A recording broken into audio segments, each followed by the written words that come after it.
nag-opening remarks po. Nag-opening remarks po si Bishop Dingdon. Sabi niya sa amin doon, lahat daw tayo ay general ng ating Panginoong Jesus. Naniniwala ba kayo doon? Lahat tayo general ng ating Panginoong Jesus. Amen po? Sige, tingnan nga natin yung ating mga katabi. Mukha ba yung general ng ating Panginoon? Mukha ba yung ready sa hawak sa war? Or sa digma?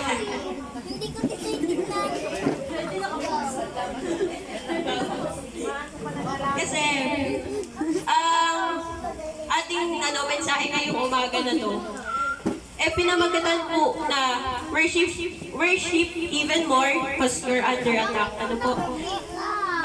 Ibig sabihin ng you're under attack. Ito madalas natin to napapakinggan or napapakinggan nga sa mga laro na po sa katulad Mobile Legends, you're under attack, di ba? Kapag you're under attack, ibig sabihin maraming kalaban. No? Halos matatalo ka na kasi maraming kalaban. Ina-atake ka ng kalaban. Ano? And tayo po, naniniwala po ako na bawat isa po sa atin, may sarili-sarili po tayong invisible war na kinakaharap araw-araw. Ano po? Pag sinabi po invisible war, yung nakikipagtingin tayo kahit hindi natin alam kung sino yung may kalaban tayo, di ba, si Satan. Kalaban natin si Satan, kaaway si Satan kasi nga ayaw ni Satan na mapapalapit tayo sa God or ayaw ni Satan na lalalim yung relationship natin sa Lord. Kaya ngayong umaga na to, gusto ng God na ipaalala sa atin na kailangan natin mag-worship pa, mas mag-worship pa sa ating Panginoon. Kasi yung worship, isa siya sa talagang masasabi natin. May isa pang mic. Yung worship po kasi, ito po talaga yung malaking or pinakamatibay din na sandata natin bukod sa panalangin. Ano po?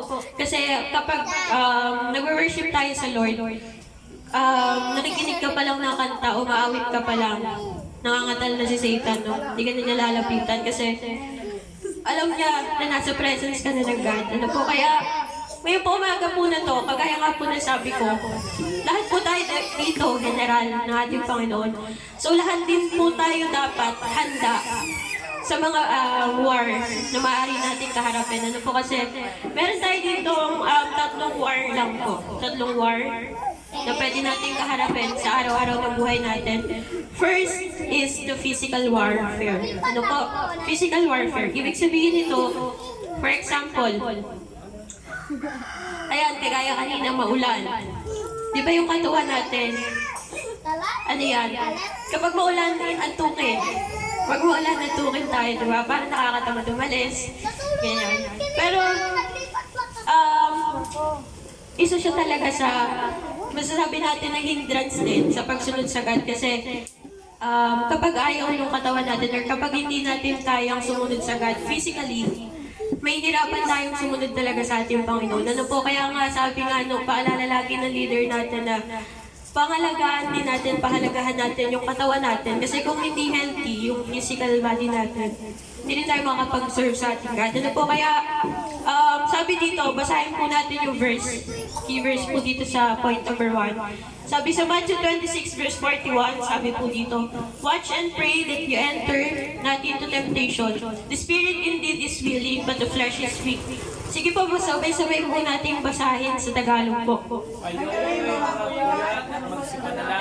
Upang huwag kayo magsipasok sa tukso. Ang espiritu sa katotohanan ay may ibig. Datapwat, mahina ang laman. Ano po, doon po tayo mag-focus sa pinakalas na line, sabi doon. But the flesh is weak. Ano po sabi doon? Yung katawan natin, yung laman natin, mahina talaga yan pagdating sa tukso. Ano po, aminin na natin. Aminin na ng bawat isa na hindi lumilipas yung araw or yung isang linggo na hindi natin nasusunod yung gusto na laman natin. Ano, hindi na tayo magpapaka-hypocrite dito sa harap ng Lord kasi may mga pagkakataon talaga na yung gusto natin, yung gusto ng laman natin, yun yung nasusunod sa buhay natin. Kaya isa to sa pagtutuwid ng ating Panginoon. Sabi doon, no, watch and pray. Maging prayerful po tayo, no? Kasi sabi sa 1 Corinthians 10:13,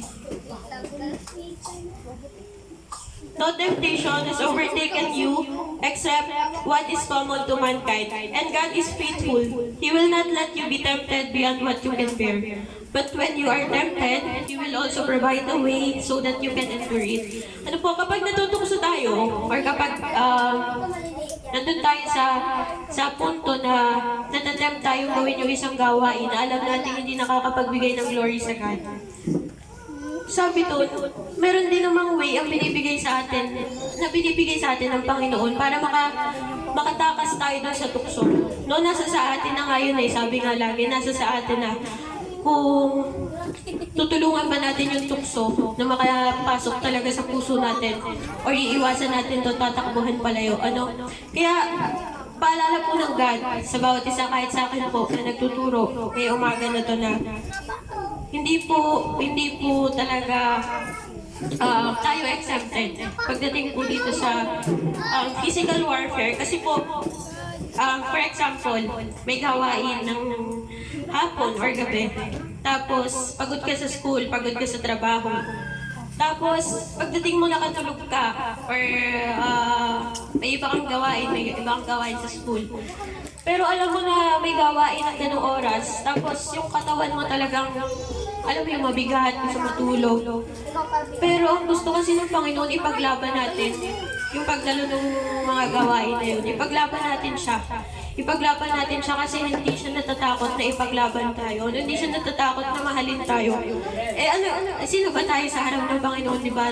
Tagasunod niya tayo Kaya dapat, willing tayo talaga, decided tayo. Kasi mahalaga na decided talaga tayo na sumunod sa ating Panginoon. Kasi kung hindi talaga tayo decided sa pagsunod sa Lord, talagang darating sa time na ang susundin natin ay yung gusto natin. Kasi hindi tayo fully na surrendered sa ating Panginoon. Hindi tayo 100% decided na sumunod sa ating Panginoon. Kaya, ito po paalala sa atin, sa bawat isa po sa atin na maging prayerful po tayo. Kasi minsan po, di ba kadalasan ang pinapanalangin po natin, yung spiritual war po na kinakaharap natin, emotional war na kinakaharap natin. Minsan, nakakalimutan po natin ipanalangin yung physical warfare na kinakaharap natin na wala naman tayong ibang pwede pang kalaban sa pagsunod sa God, kundi yung sarili natin. Ano po? Kasi, yung sabi nga doon sa unang verses, yung spirit natin, willing siya sa pagsunod sa Lord. Gusto niya, masaya yung spirit natin na sumusunod tayo sa God. Pero yung katawan natin, siya yung sarili mismo natin, yun yung kalaban natin kung paano natin siya mapagtatagumpayan, yung physical warfare nga. At yun, ang sagot na rin naman nasa salita ng God, nasabi doon, watch and pray sa unang verse. Maging prayerful tayo kasi kapag prayerful tayo, makikita naman natin na kahit mabigat yung katawan natin or kahit tinatamad tayo sumunod sa God, pero pag mapanalanginin tayo, talagang yung spirit natin alive And kapag alive yung spirit natin, yung katawan natin sumasama din, parang sumisigla din yung panlabas nating katawan, yung body natin. Sumisigla din kasi masigla yung spirit natin. So sabi nga, yung prayer kasi is the highest kind of worship. Highest type of worship, yung pananalangin. Kasi sa pananalangin, nasasabi natin doon kung ano yung gusto natin.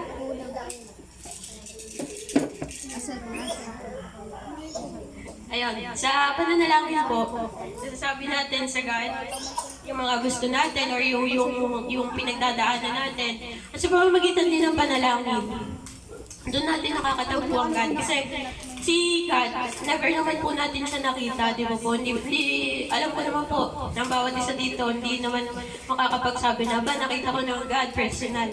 Di ba? Wala naman makakapagsabi ng gano'n Kaya lahat tayo dito, hindi pa natin nakikita kung ano itsura ng ating Panginoon. Pero, isa ang alam natin, na yung God na sinasamba natin ay buhay. Amen po?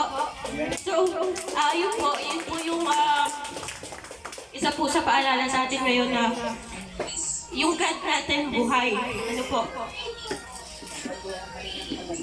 Yes po. So yun, kung yung God natin buhay, dapat yung pananampalataya natin sa Kanya mas pinagtitibay natin. Ano po? Amen po. So, yun po yung ating point number 1. Ano po? And dadako na po tayo ngayon sa pangalawang punto po natin. Ito po is emotional war po. Ano po ito? Sa naging patotoo po kagabi, ito po talaga yung nakita ko na naging struggle po ng bawat isa sa atin dito. Ng buong isang taon. Kasi kagabi po, nung bibigay po ng pasasalamat yung mga kapatiran, talaga po bumuhos yung luha, nag-iyakan. Alam mo yung talaga po ramdam na ramdam mo na nailabas ng bawat isa yung bigat na binubuhat na matagal na buong taon nilang kine-carry. Pero nailabas nila kagabi sa pamamagitan ng pasasalamat sa ating Panginoon. Ano? And personally, sabihin ko na po sa inyo, talaga pong mahirap kalabanin ng emosyon. Ano po? Mahirap po talaga na sumunod sa Panginoon kapag yung puso natin durog. Aminin na po natin yan. Kapag yung puso natin durog, mahirap sumunod sa God.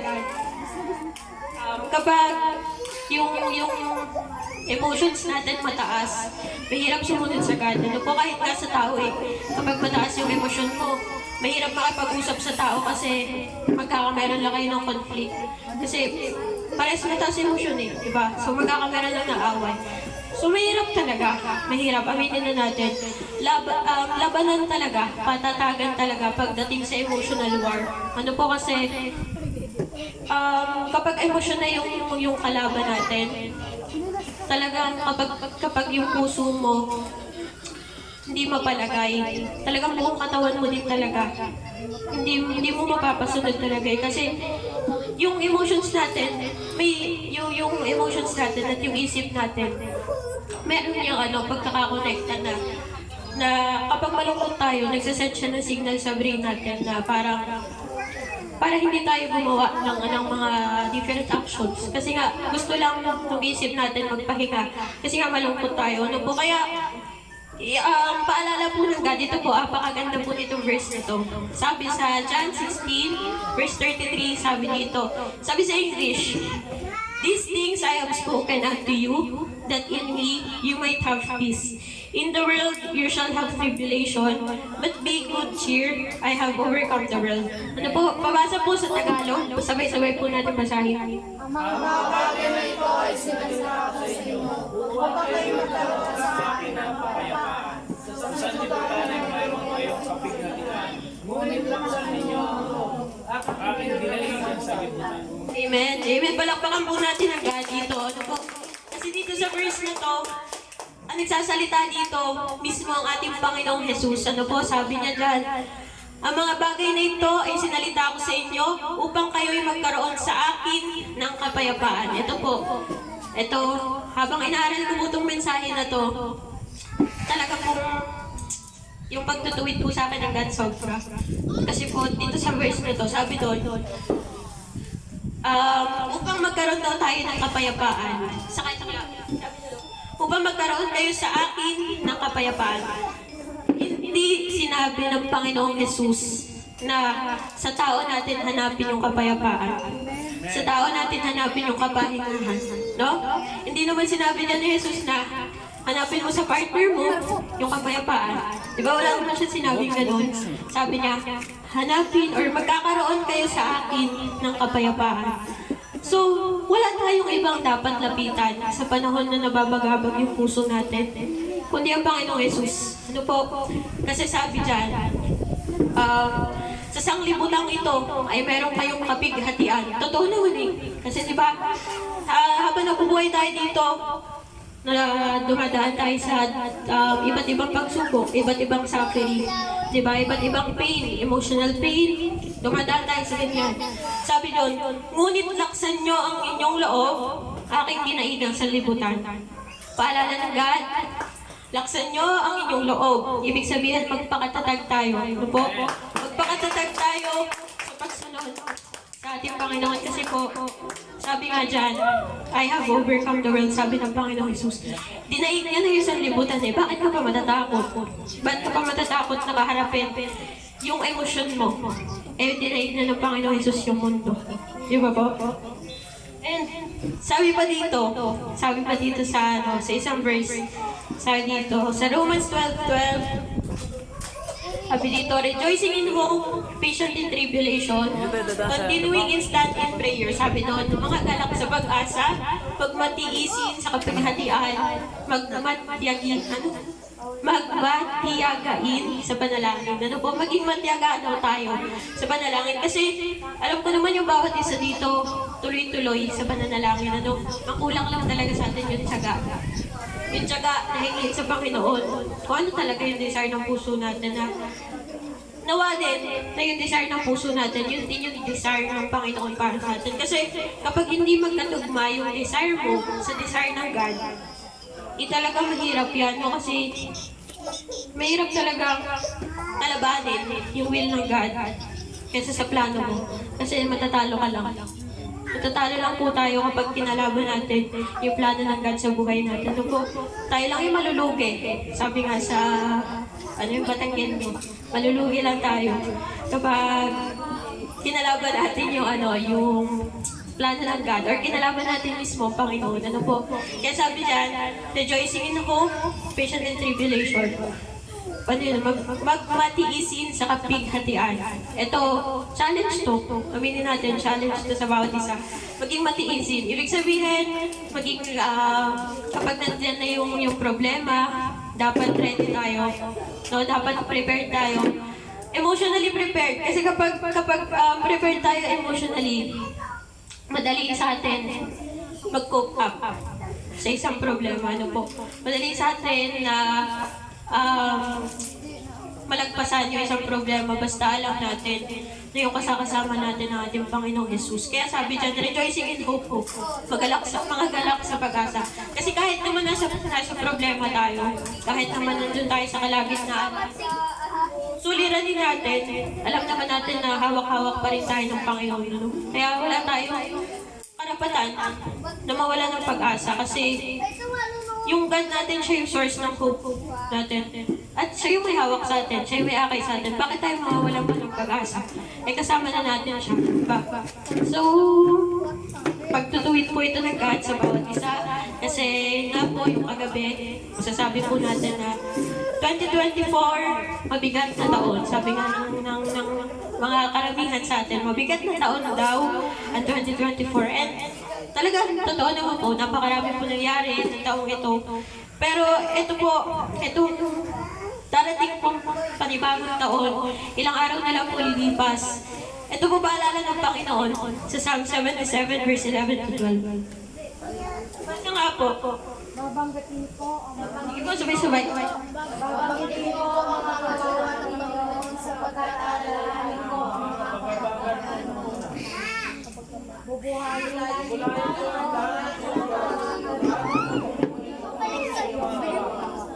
Amen, amen po. Ano po, sabi dyan, babanggitin ko ang mga gawa ng Panginoon. Ibig sabihin dyan, sabi ko nga kagabi, yung ako, nung isang taong December, hindi ako ngayong December, ibang-iba po.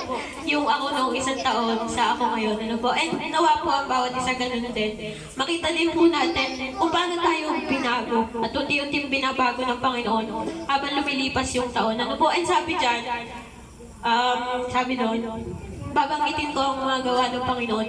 Hindi pa po huli ang lahat. May ilang araw pa po na natitira bago matapos yung taon. So, parang challenge ko na rin po sa bawat isa na ilukbang natin kung paano naging tapat sa atin yung Panginoon. Alalahanin natin kung paano niya tayo niligtas. So po, kasi ako po, naalala ko,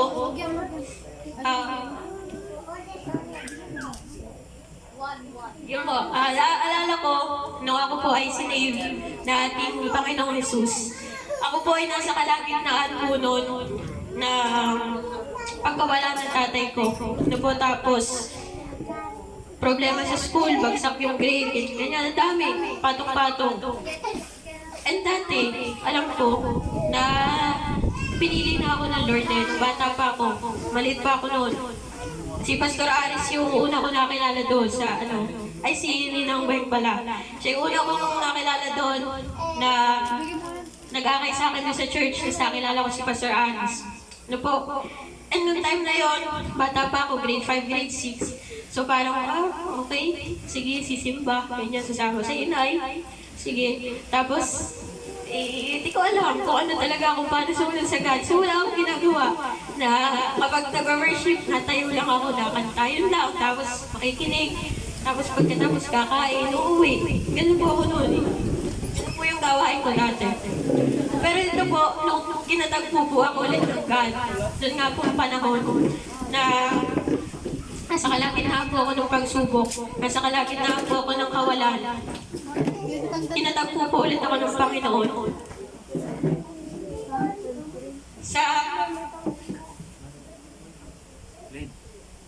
Sa ano po, pamamagitan po ni Ate Melo.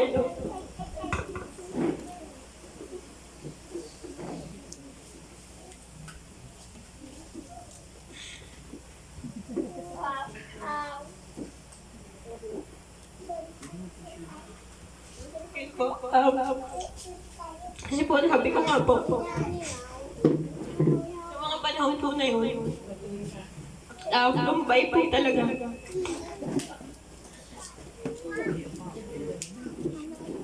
Kasi sabi ko po talaga, na ang buhay ko ng pariwara. Wala ako nun sa Panginoon, natuto ako mag-inom, natuto ako, madami akong natutunan gawin. Pero nung pinatagpo ako ulit ng Panginoon, naalala ko yung unang tinuro ulit ni Ate Melo sa akin. Pinaalala na sa akin ang salvation ko. Nakuha ko sa Panginoong Jesus. Sabi niya,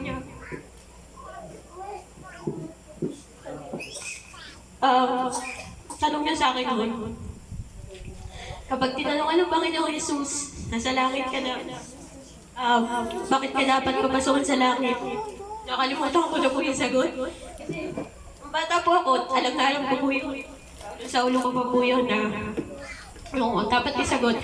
Pero nung napariwara po ako, nakalimutan ko na po yung dapat nasagot doon. Sagot ko po talaga kay Ate Melo. Kasi po, sumusunod po ako sa nanay ko. Masuluri po ako, mabait po ako. Ganyan. Tapos, hanggang sa siniran po ulit ako ni Ate Melo. Tapos doon po ako nabuksan po yung isip ko na, layo ko na sa God. Nawala na ako doon sa landas na gustong palakarin sa akin ng Panginoon. Kaya nga sabi ko po, sabi dito, bulayin po ang lahat ng iyong gawa. Kaya nawa po, bago po magtapos yung taon, nawa ang bawat isa po, mabigyan po natin ng pagkakataon na balikan po yung katapatan ng Panginoon sa buhay po. Ang bawat isa na po kasi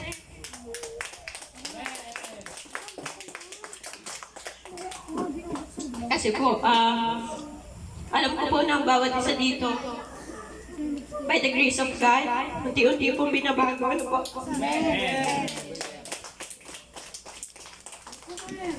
Attention na po kasi medyo talaga po mabigat. Ito po puntos na number 2. Kasi kapag po tinitignan talaga natin or ina-appreciate yung katapatan ng God, talagang wala tayong ibang gagawin kundi umiyak. Kasi sobrang tapat niya sa buhay natin. Mga panahon na bumitaw na tayo, mga panahon na pasuko na tayo, pero niyakap niya ulit tayo. Pinabalik niya tayo sa presence niya. Ano po? And gusto ko po, for the pagbibigay po ng glory sa God, bigyan po natin siya ng pinakamataas at pagsamba po at pagpalakpak ngayong umaga.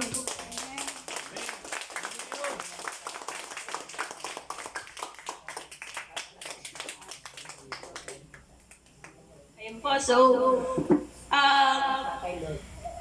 kapag kasi nasa God tayo, kapag nararanasan talaga natin ang faithfulness ng God, talagang masasabi natin na walang makakapantay sa pag-ibig ng Diyos. Wala po talaga. kahit sinong tao pa yung iharap sa'yo, hindi niyan maibibigay yung pagmamahal na kaya ibigay sa'yo ng Panginoon.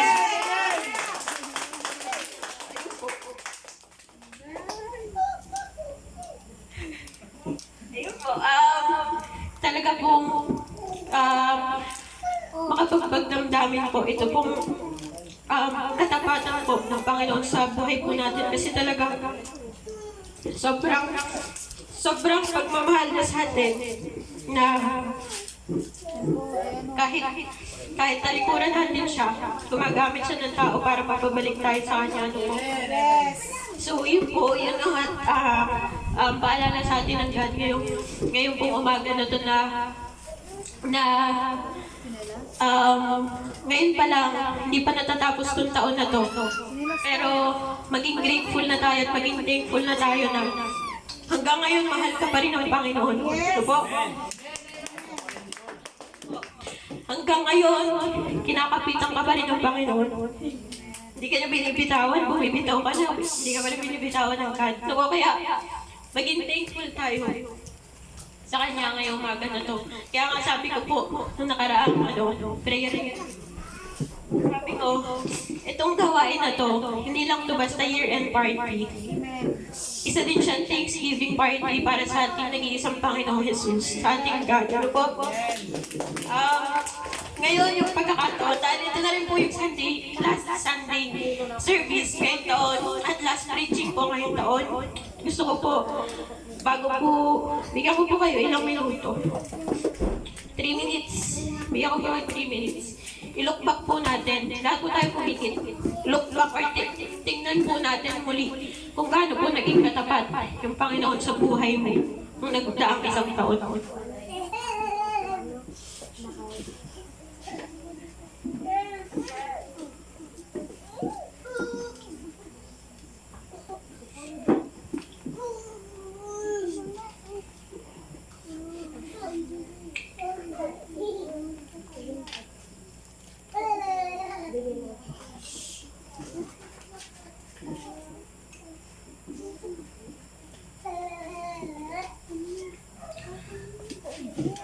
Isipin natin yung mga panahon na nandoon tayo sa napakadilim na punto ng buhay natin. Nandun tayo sa punto ng buhay natin na pakiramdam natin walang nandyan para sa atin. Pakiramdam natin nag-iisa tayo.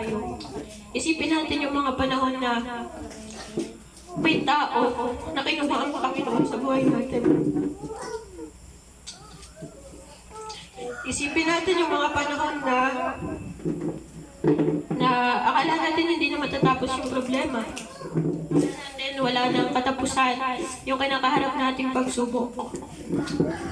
At ngayon gusto ko na maisipin nyo kung paano kayo niligtas ng Panginoon sa mga panahon na yun. Paano niya hinawakan yung kamay mo ng mga panahon na lumulubog ka na? Paano kanya kinatagpo? Paano kanya iniyahod dun sa darkest time ng buhay mo? Alalahanin natin yun, alalahanin natin kung paano po naging katapat, kung gaano naging kamuti ang ating Panginoon sa buhay natin. Ito pong nagdaang taon.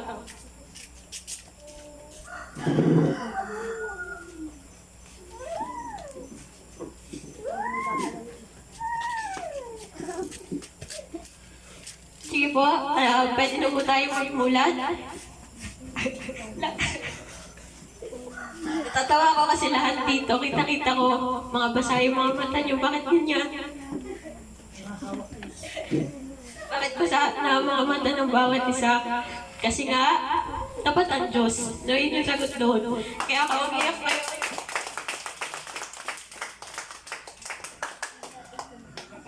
Nagagalit kasi na sa akin, pinapaiyak ko. Ayun, hindi. Dapat po talaga ang Diyos. Kaya umiiyak tayo or napapaiyak tayo ngayon.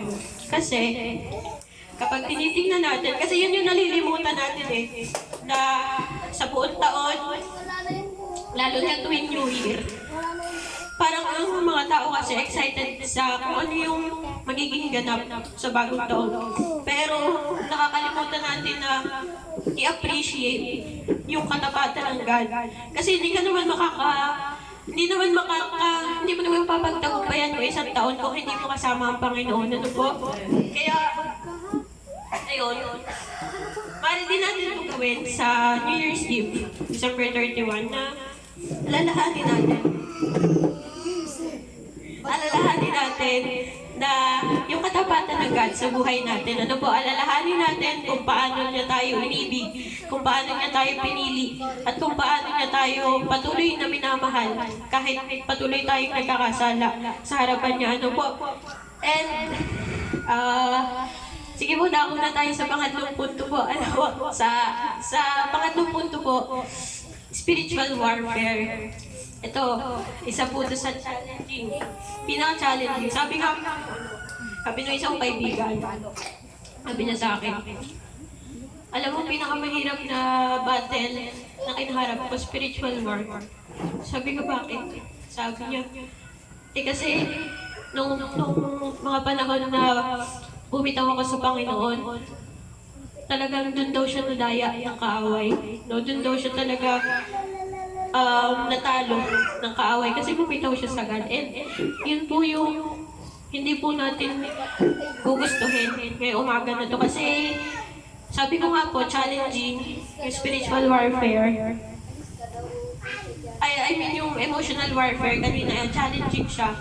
Pero mas mahirap po talaga din na kaharapin yung spiritual battle na meron tayo. Kasi yung spiritual battle, talagang, ano yan, invisible war talaga yung kinakaharap natin. Kasi, ano yan paglalaban ng Holy Spirit at saka nung bulong sa'yo ng kaaway, ano po. Kasi, sa buhay yung pagsunod natin sa Panginoon, talagang dumadaan tayo dun sa punto na may bumubulong sa atin na sige, pagpatuloy mo yung pagsunod sa God, ganyan. Tapos meron naman talaga na nandadaya sa atin na sinasabi na, bay, wala ka naman papala dyan yung parang, wala ka naman sa pagsunod sa God. Paulit-ulit lang naman ang ginagawa nyo. May mga ganun po pagkakataon. And hindi po natin yung dapat pakinggan kasi nga sabi nun, labanan talaga ang pagsunod sa God.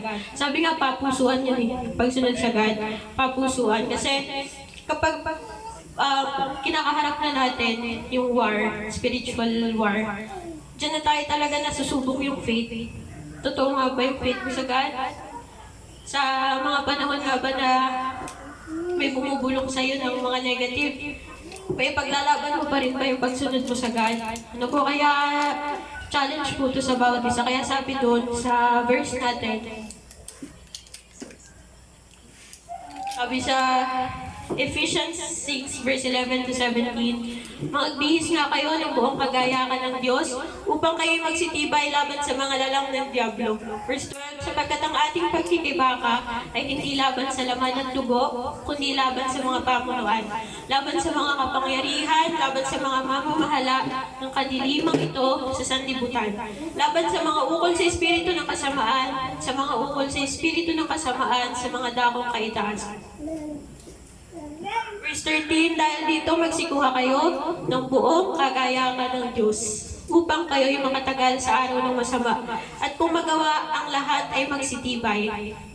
Sa 14, sige po sabay-sabay, magsitibay na kayo na ang inyong mga baywang ay may bigkis na katotohanan na may sakbat na baluti ng katwiran at ang inyong mga paa ay may panyapak na paghahanda sa ebanghelyo ng kapayapaan. Bukod dito ay taglayin niyo ang kalasag ng pananampalataya na siya ang ipapanay niyo sa lahat ng nanganginingas na suligi ng masama.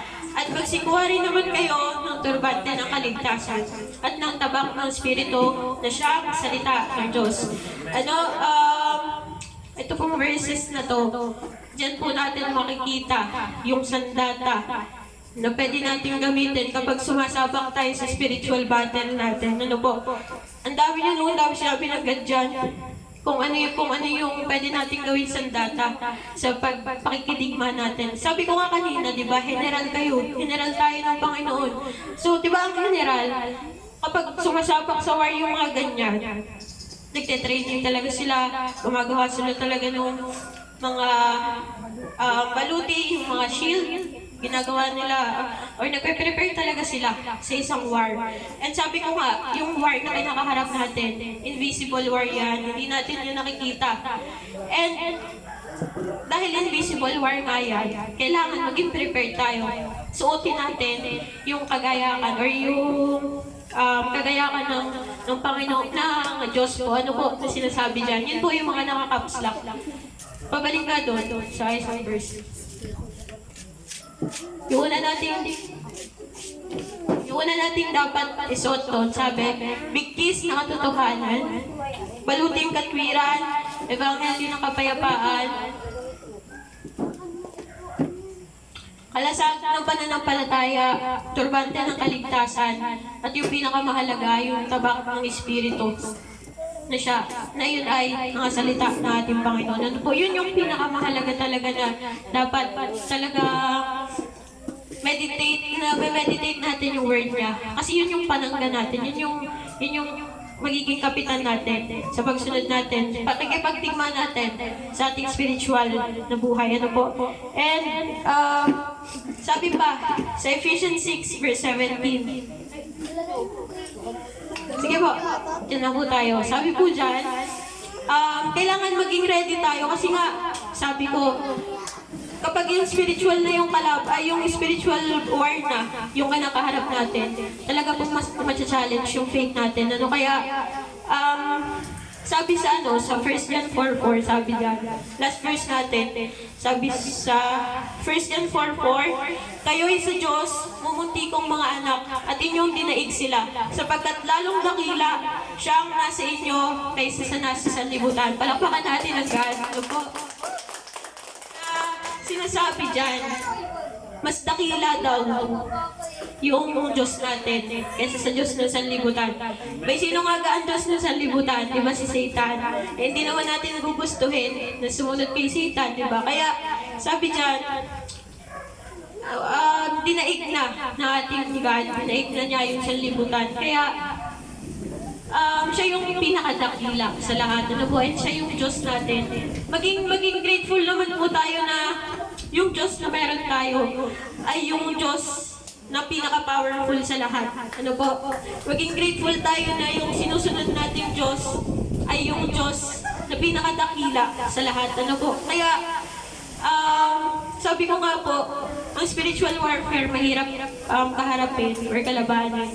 Pero meron din naman po tayo mga spiritual leaders na pwede po nating pagsabihan kapag po tayo po ay dumadaan po sa spiritual battle. Meron tayo mga tapat din po na spiritual leader.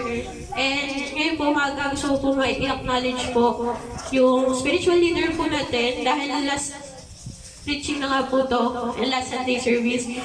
Pwede ko po ba tawagin si Pastor Aris at si Sister Len po dito sa unahan? Dito lang po sa baba. Dito lang sa baba. And ito po, ito po, hindi po ito para sa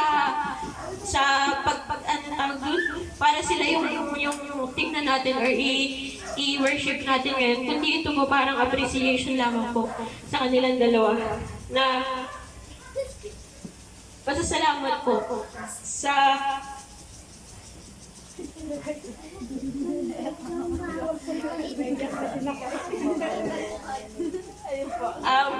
ka muna. ito po, magme-message lang po muna ako sa kanilang dalawa. Then after ko po mag-message, pwede po ba yung mga core leaders, or yung mga leaders, workers po dito, or kahit lahat po kayo, magsisitayo po, yakapin, kamayan ko, ano gusto gawin niyo po? Mamaya po, mag-message lang sa kalawan, Pastor at Sister Len, kasi i-appreciate lang po natin sila. Kasi, sabi ko nga, may kanya-kanya tayong spiritual battle. Pero meron din tayong tapat na leaders, spiritual leaders, na never nagsawa. Never sila nagsawa, napaalalahanan tayo. Never sila nagsawa na sabihan tayo kapag nagkakamali tayo, no? Never sila nagsawa na na um, na napaalalahanan tayo, no? Never sila nagsawa na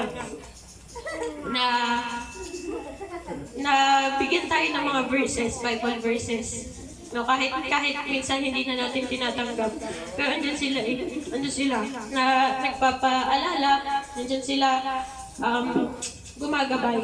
Kaya personally po sa inyo dalawa.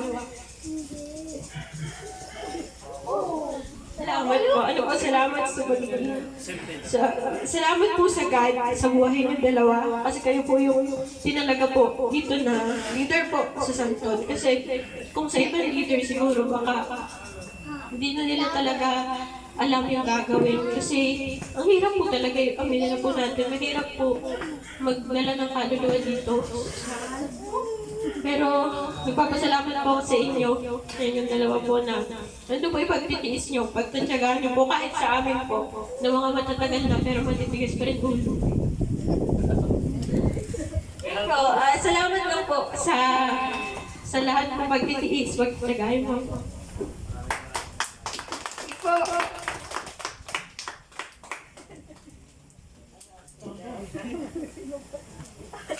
Tumayo. Kahit po hindi po message, kahit po ano lang po gusto niyo. Salamat po.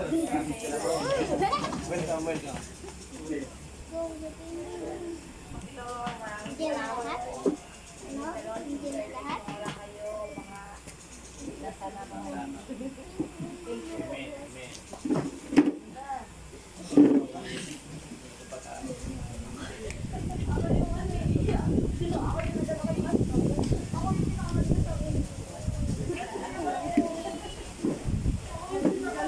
Ako po yung pinakapasaway na anak. Sa totoo po, ako po yung pinakapasaway na anak na napasaway.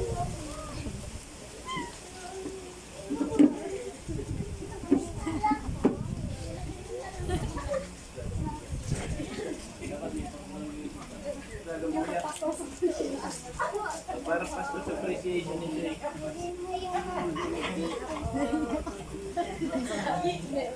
Tuloy. Kailangan hiling namin. Tuloy kayo.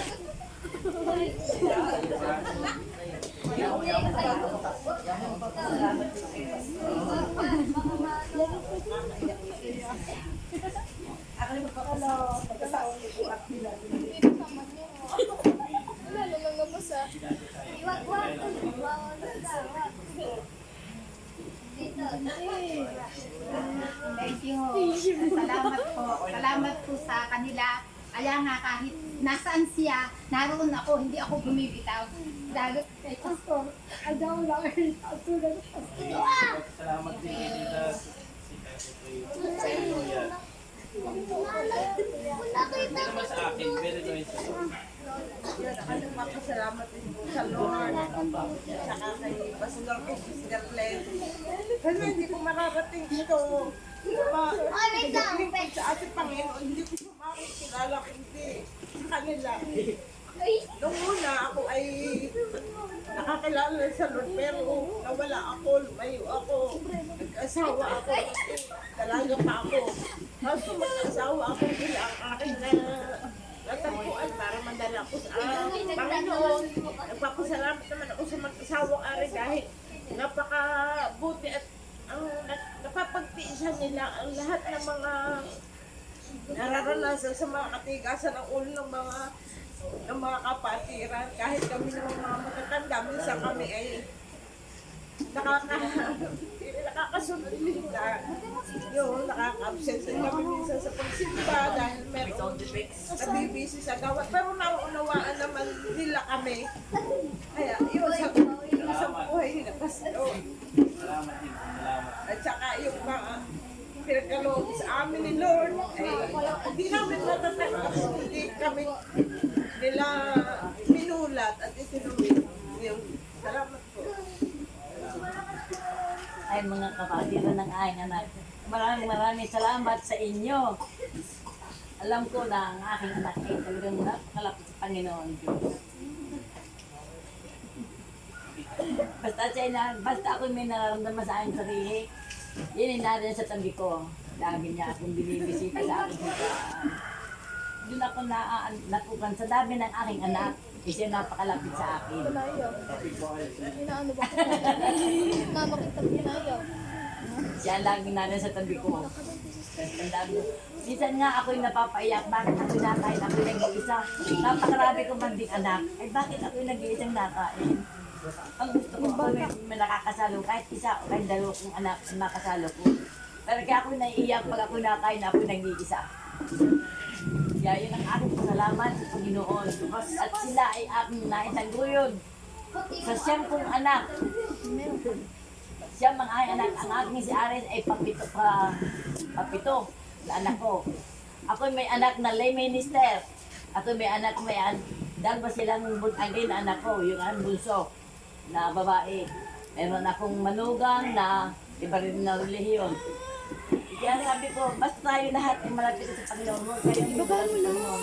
Para lahat ay malalampasan natin kahit anong ipagkaloob sa atin ng Panginoon. Alam niya na kayang-kaya natin yan.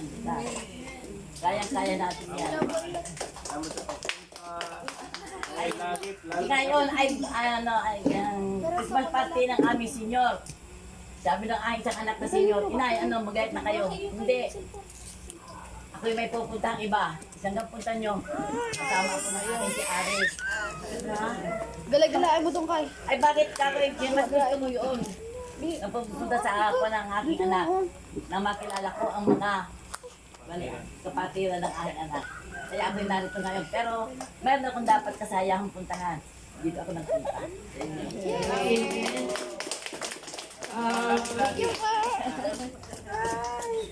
Ito may isa sa napagalitan ko ng bonggang-bongga sa message. Ay, sorry. Salamat.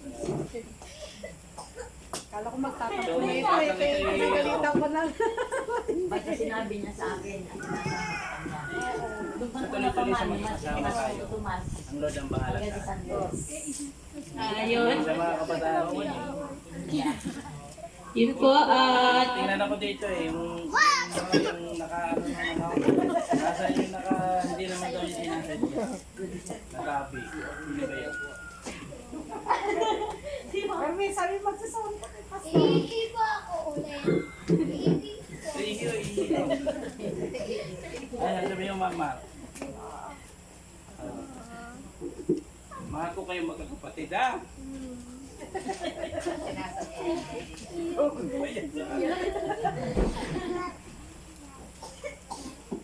Sinong batang ito yan eh? ayun, so lahat po, ako po nagagalak po ako talaga na makita na nakapagpasalamat po tayo sa ating leaders kahit bago po magtapos yung ating taon. Ano po? And papuri po sa God kasi po, ang bawat isa, alam ko, iyak yan ng ng saya, tears of joy yan kasi tapat ng God.